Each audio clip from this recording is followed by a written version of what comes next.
রাস্তায় রাস্তায় আগে যে চাঁদা নেওয়া হতো, সিএনজি, ভ্যান, অটোরিকশা, ট্রাক এবং বিভিন্ন পর্যায়ের যে বাস, এগুলো থেকে যে চাঁদা নেওয়া হতো, সেগুলো কি বন্ধ হয়েছে? বন্ধ হয়নি। তাহলে কারা সেখানে চাঁদা আদায় করে?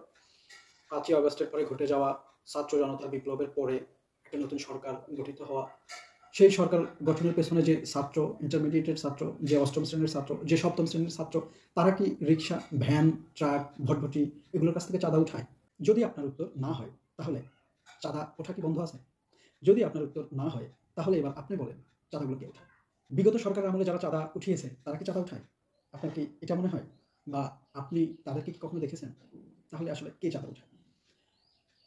হাট বাজারের ইজারাদার, বিভিন্ন হাট বাজারের টেন্ডার, বিভিন্ন রাস্তা ইত্যাদির টেন্ডার, এগুলো আগেও যেরকম হয়েছে টেন্ডারে, এখনও কিন্তু টেন্ডারই হয়।